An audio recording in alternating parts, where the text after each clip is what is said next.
பொதுவாகவே நல்லதொரு நிகழ்ச்சி என்றால் ஆடவர்கள் ஆடை அணிவதில் வேட்டியும் சட்டையும் மிகப்பெரிய பங்கு வகிக்கும். வேட்டி சட்டை அணிந்த ஆடவர்களுக்கு தனி மதிப்பு தான்.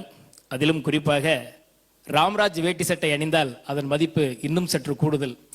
நாம் இதுவரை ராம்ராஜ் வேட்டி அப்படின்றத கேள்விப்பட்டிருப்போம், பார்த்துருப்போம். இன்னைக்கு ஐயா அவர்களே நேரில் வந்திருக்காங்க. நம்ம அவரையும் பார்க்க போகிறோம். ரொம்ப அருமையாக ஐயா அவர்கள் வாழ்த்துறை வழங்கி இருக்கிறார், அதையும் நம்ம கேட்க போகிறோம். அதுக்கு முன்னாடி அவர்களை பற்றிய சிறு குறிப்பு. திருப்பூர் மாவட்டம் அவிநாசிக்கு அருகே உள்ள கைகாட்டிப்புதூர் என்ற கிராமத்தில் பிறந்தவர்.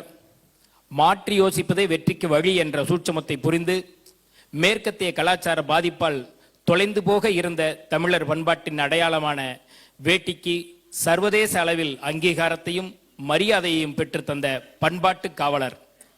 தொடர்ந்து முயலும் போது எண்ணம் வலுவடையும். அந்த வலிமையான எண்ணம் மேலும் செயலுக்கு தூண்டும் செயல்களை திறம்பட செய்தால் சார்ந்து நிற்கும் தொழிலில் முன்னே நிற்கலாம் என்ற நம்பிக்கை சேர்க்கும் தன்னம்பிக்கை மிக்கவர். வேட்டி என்றாலே ராம்ராஜ் என்ற அளவிற்கு தொழிலில் முத்திரை பதித்தவர். சுமார் 5000த்திற்கும் மேற்பட்ட நெசவாளர் குடும்பங்களுக்கு வாழ்வாதாரமாக விளங்குபவர். சமூகத்தின் மீதுள்ள தார்மீக பொறுப்போடு இயற்கையோடு இணைந்து மண்ணை மாசுபடுத்தும் வண்ணங்களை விடுத்து வெண்மை ஒன்றையே கையில் ஏந்தி வெண்மை புரட்சி செய்து வருபவர். ஆனந்தமான வாழ்விற்கு மனமே மந்திர சாவி என்பதையும் உணர்ந்து மனதை வளப்படுத்தும் மனவளக்கலை பயிற்சிகளை மனித குலத்திற்கு வழங்கிய குரு மகான் வேதாத்திரி மகரிஷி அவர்களின் அன்பு சீடர். வேட்டியும் வேதாத்திரியமுமே எனது வெற்றிக்கு காரணங்கள் என்று தனது காரணிகளை பறைசாற்றி வரும் பண்பாளர். ஆழியார் அறிவு திருக்கோயிலின் அறங்காவலர், உலக சமுதாய சேவா சங்கத்தின் துணைத் தலைவர், திருப்பூர் மனவளக்கலை மன்ற அறக்கட்டளை நிர்வாக ஆலோசகர், திருப்பூர் மாநகர வெற்றி தமிழர் பேரவையின் தலைவர், அகரம் பவுண்டேஷன் உறுப்பினர். இதற்கெல்லாம் மேலாக தமிழர் பெருமையை தலைநிமிரச் செய்தவர். வேட்டிக்கு வேடிக்கை பார்த்த நட்சத்திர விடுதிகளிலும் வேஷ்டிக்கு நட்சத்திர அந்தஸ்தை பெற்று தந்த பாரம்பரியம் காத்த பண்பாளர். வேட்டி கட்டியவரை மதிப்பு மிக்கவர் என சல்யூட் அடிக்க வைத்த சாதனையாளர். இத்தனை சிறப்புகளுக்கு உரியவர்தான் ராம்ராஜ் திரு KR நாகராஜன் ஐயா அவர்கள். ஐயா அவர்களை வாழ்த்துறை வழங்க அன்போடு அழைக்கிறோம்.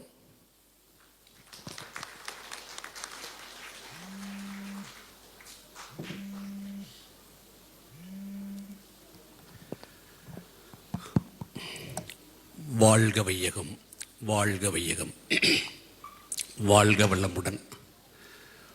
ஒழுக்கத்தால் உலகே நட்பு கொள்ளும் அன்பு நெறியை தந்து சென்ற அருட்தந்தை வேதாத்திரி மகரிஷி அவர்களை வணங்கியும், நமக்கெல்லாம் தொலைக்காட்சி மூலியமாக வாழ்த்துறை வழங்கி அருட்தந்தைக்கு பின்னால் இந்த உலக சமுதாய சேவா சங்கத்தை உலகளவிற்கு எடுத்து சென்று நம்மை எல்லாம் சரியாக வழிநடத்தி கொண்டிருக்கக்கூடிய பத்மஸ்ரீ SK ஐயா அவர்களை வணங்கியும், மேடையில் உள்ள சான்றோர் பெருமக்களையும் முன்னால் அமர்ந்திருக்கக்கூடிய இருபாடர்களையும் வாழ்க வளமுடன் வாழ்த்தி என்னுடைய வாழ்த்துறையை துவங்குகிறேன். வாழ்க வளமுடன். இன்னைக்கு தலைமை உரை ஏற்று தலைமை பொறுப்பிலிருந்து சந்திரசேகர் ஐயா பேசினாங்க. நான் எதுவுமே பண்ணல, நான் சும்மா ஸ்க்ரீன் பின்னாடி தான் நிற்பேன் அப்படின்னு. தலைவர்கள் எல்லாருமே அப்படித்தான் இருப்பாங்க. தொண்டர்கள் எல்லாம் வந்து இறங்கி ஃபீல்டு ஒர்க் பண்ணணும். இதை மேனேஜ்மெண்ட்டுடைய தியரியை தலைமையிலேன்னு நடக்காது எதுவுமே. அதனால் அவர் அடக்கமாக சொல்லிட்டார். இதில்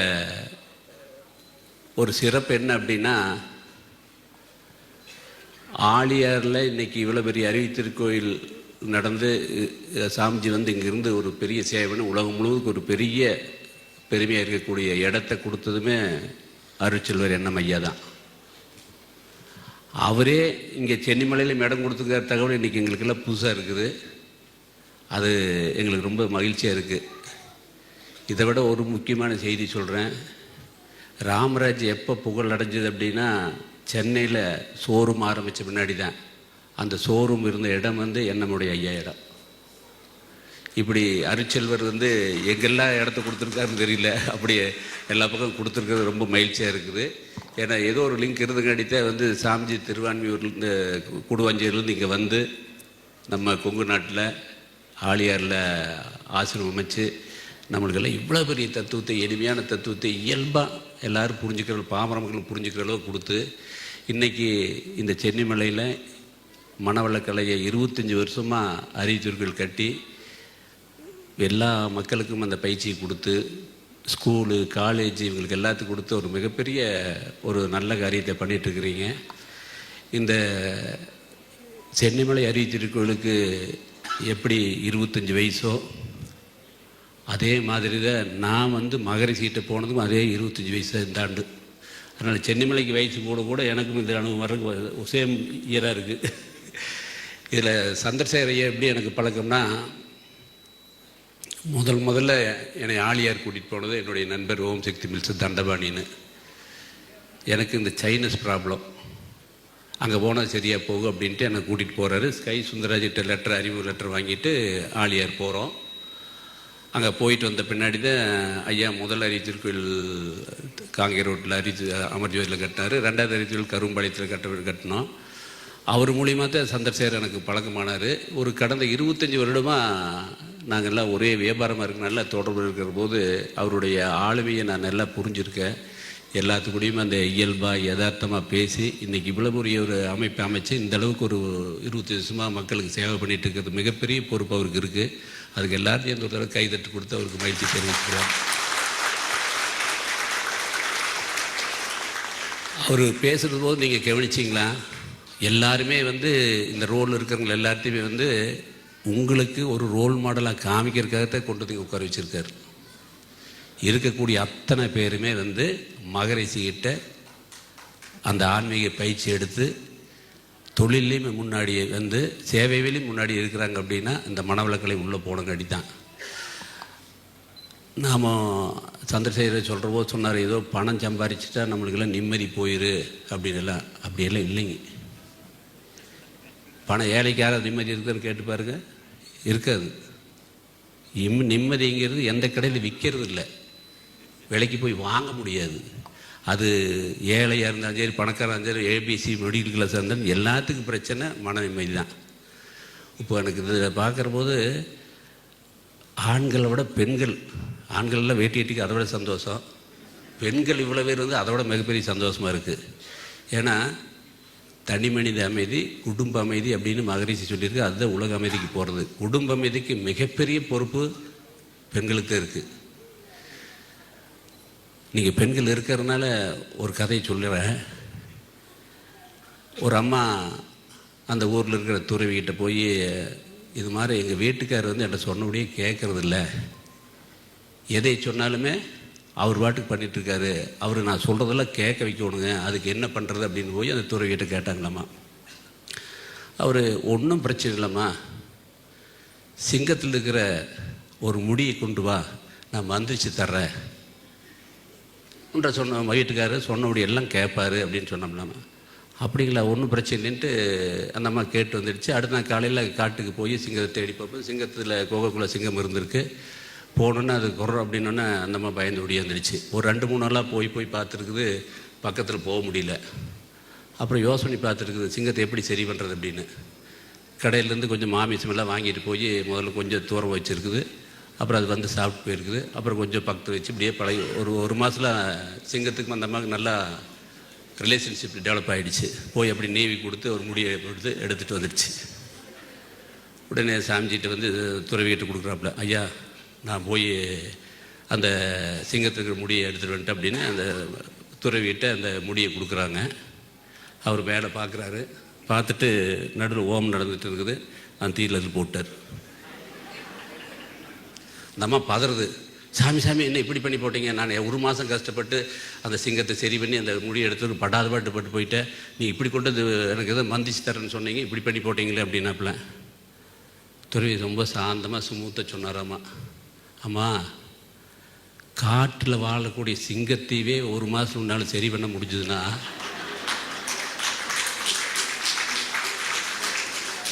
உங்கள் வீட்டுக்கார ஏமாத்திரம்மா, ஒரு நாளில் சரி பண்ணி போடலாம், போய் வீட்டில் விட்டு வேலை பார் அப்படின்னாரம்மா. அந்த மாதிரி எல்லா பலம் உங்ககிட்ட இருக்கு. அதை தெரிஞ்சுக்கிட்டு இந்த சிங்கத்துக்கிட்டே போக வேண்டும், துறவிட்டையும் போக வேண்டும். மனவளக்கலைகள் உள்ளே வந்தால் போதும்.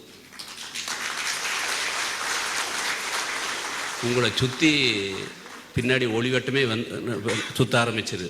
உங்களுக்கு பின்னாடி குடும்பமே நீங்கள் சொல்கிறபடி கேட்க ஆரம்பிச்சிரு. உங்கள் சொந்த பந்தமே சொல்ல ஆரம்பிச்சிரு. அந்த அளவுக்கு எல்லா பலம் இருக்கக்கூடிய சக்தி இதை நீங்கள் எல்லாரும் மனவளக்கலை பயிற்சி எடுத்துட்டாலே போதும், மிகப்பெரிய விஷயம் மாறுக்கு வாய்ப்பு இருக்குது. குடும்பத்தில் இருக்கிறவங்க அத்தனை பேருமே முன்னேற முடியும். நல்லவங்க சம்பாதிக்கணும். நல்லவங்களுக்கு இப்போது ரோட்டில் ஒரு 500 நோட்டு கிடக்குது, அது ஆகாதால் எடுக்கிறாப்புல, எடுத்து என்ன பண்ணுவாப்புல, டாஸ்மார்க் கொடுப்பாப்புல, இல்லை வேறு எதாவது ஆகாத விஷயத்துக்கு செலவு பண்ணுவாப்புல. ஒரு நல்ல நாள் கையில் கிடச்சிட்டு என்ன பண்ணுவாங்க, இந்த 500 ரூபாயை யாரோ படிக்கலுக்கு என்ன கொடுப்பாப்புல, இல்லை சுற்றி முற்றி மேலே கொண்டு போய் கோயில் உண்டியல் போடுவாப்புல, இல்லை ஏதோ நல்ல காரியத்துக்கு செலவு பண்ணுவாப்புல. அதனால் நல்லவங்க சம்பாதிக்கணும். சம்பாதிக்கிறதுல எங்கே பிரச்சனைனா, அதை சேவை பண்ணாமல் இருக்கிறது தான் பிரச்சனை. சம்பாதிக்கனால ஒரு ஆளுக்கு மதிப்பு கூடாது, அதை எப்படி செலவு பண்ணுறாங்களோ அதில் தான் மதிப்பு கூடும். அந்த மதிப்பை கூட்டக்கூடிய கலையை சொல்லி கொடுக்கறதா மனவளக்கலை. இப்போது நான் வேட்டி விற்கிறேன். இந்த வேட்டி விற்கிறதுக்கு இங்கேருந்து சென்னிமலையில் இருக்கிற ஆரம்பமனுக்கு நான் வேட்டி அனுப்புகிறேன், ஜவுளி கடைக்கு வேட்டி அனுப்புகிறேன். அவர் வர்ற வாடிக்கையாளருக்கு வேட்டி விற்றுட்டு அந்த வேட்டி பணத்தை என்ற பில்லுக்கு இன்வாய்ஸ்க்கு டிடி அனுப்புகிறாரு. நான் என்ற டிடி வாங்கிட்டு நான் வாங்கின நூல் மில்காருக்கெல்லாம் டிடி பணத்தை அனுப்பிச்சிட்டு நான் வீடு கட்டுறேன், கார் வாங்குகிறேன், பேங்கில் பேலன்ஸ் இருக்குது. அப்போது என்னுடைய பேங்க் பேலன்ஸும் என்னுடைய உயர்ந்துகிட்டே இருந்ததுன்னா, நான் என்ன வீட்டுக்கு பின்னாடி தோட்டத்துக்கு பின்னாடி நெல் நத்திச்சா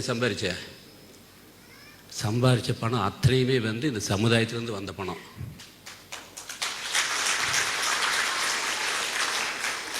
நாம் பேங்க் பேலன்ஸ் அதிகமாகிட்டே இருந்தது அப்படின்னா சமுதாயத்தில் வாங்கின கடன் அதிகமாகிட்டே இருக்குதுன்னு அர்த்தம்.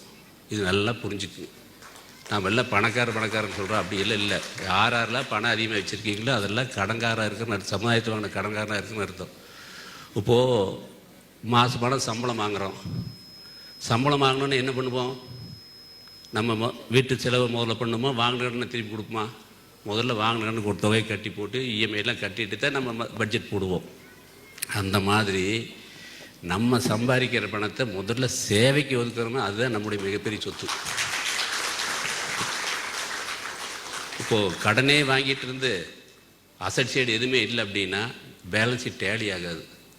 அசட் என்ன அப்படின்னா, எத்தனை பேர்த்துக்கு நீங்கள் சம்பளம் கொடுக்குறீங்க, எத்தனை டேக்ஸ் அரசாங்கத்துக்கு கட்டுறீங்க, எத்தனை சேவை பண்ணுறீங்களோ, இதுதான் சரியான சொத்து. இது பண்ணிங்கன்னா நீங்கள் வேறு எதுவுமே பண்ண வேண்டியதில்லை. இயற்கையுமே இறைவனுமே குருவும் உங்களை கையை பிடிச்சி ஒரு நல்ல இடத்துக்கு கையை பிடிச்சி கூட்டிகிட்டு போயிடுவாப்புல. அதனால் நீங்கள் எல்லாருமே மனவளக்கலையில் பயிற்சி எடுத்தவங்க எடுக்காதவங்க அத்தனை பேரும் இருக்கிறீங்க. மகரிஷி சொன்ன ஒரு கதையை சொல்லி நான் முடிச்சுக்கிறேன், ஒரு அனுபவத்தை சொல்லி முடிச்சுக்கிறேன். ஒரு நபர் ஒரு பாலைவனமான நடந்து போயிட்டுருக்காரு. வெயில் மத்தியானம் நல்லா வெயில் அடிக்குது. தண்ணி தாகம் நாக்கெல்லாம் வறண்டு போயிடுச்சு. அந்த பாலைவனத்தில் ஒரு தண்ணி பைப் அடிக்கிறது இருக்குது. அப்போ பார்த்தோன்னா அவர் ஆஹா பரவாயில்ல பைப் இருக்குது, நேராக அந்த ஓடி போய் அந்த பைப் கிட்ட போகிறாரு. அந்த பைப்பில் போனோன்னே அந்த பைப் மேலே ஒரு சொம்பு வச்சுருக்கு. அந்த சொம்பு நிறைய தண்ணி இருக்குது. தண்ணி கிடச்சிச்சின்னு ஒரு சந்தோஷத்தில் அந்த தண்ணி சொம்பு எடுத்து குடிக்க மேலே போகிறாரு. அந்த சொம்பில் எழுதியிருக்கு, இந்த சொம்பில் இருக்கிற தண்ணியை இந்த பைப்புக்குள்ளே ஊற்றி 100 தடவை அடிச்சிங்கன்னா அதில் பைப்பில் தண்ணி வரும். அந்த தண்ணியை வேணுங்கிற அளவுக்கு நீங்கள் குடிக்கலாம், குளிக்கலாம், துணி துவைச்சிக்கலாம், ஏன் விவசாயம் கூட பண்ணலாம். இதெல்லாம் பண்ணிவிட்டு இந்த சொம்பில் மறுபடியும் தண்ணி பிடிச்சி வச்சுட்டு உங்கள் வழிப்பயணத்தை தொடருங்கள்னு சொல்லி எழுதி வச்சுருக்கு. இதுதான் மகரிஷி உங்களுக்கு கொடுத்துட்டு போன சொம்பு. என்ன பண்ண போகிறீங்க? பயிற்சி எடுத்தவங்கெல்லாம் அந்த தண்ணியை குடிச்சிட்டு வெறிஞ்சு போய் வச்சுட்டு போகிறீங்களா, இல்லை அந்த தண்ணியை உள்ளே ஊற்றி ஒரு 10 அடி அடித்து பார்த்துட்டு நம்மளால் முடிய விட்டுவிட்டு போகிறீங்களா, இல்லை 90 அடி அடித்து பார்த்துட்டு இனிமேல் வராது இது யாரோ சொல்கிறது அப்படின்னு நினச்சிட்டு விட்டுட்டு போகிறீங்களா? 100 அடி அடித்து அதில் தண்ணி அதை குடித்து குளித்து விவசாயம் பண்ணிட்டு இருக்கிறது இங்கே கொண்டிருக்கிறவங்க எல்லாருமே. அதனால் மகரிஷி சொன்ன மாதிரி சொம்பை எப்படி உபயோகப்படுத்துறதுங்கிற பொறுப்பு உங்கள் கையில் கொடுத்துட்டு வந்திருக்கக்கூடிய அனைவருக்கும் இறையர்களாலும் குருவர்களாலும் எல்லா வளமும் நலமும் மனவளக்கலை மூலம் கிடைக்கட்டும் என்று வாழ்த்தி என்னுடைய வாழ்த்துரையை நிறைவு செய்து கொள்கிறேன். வாழ்க வளமுடன்.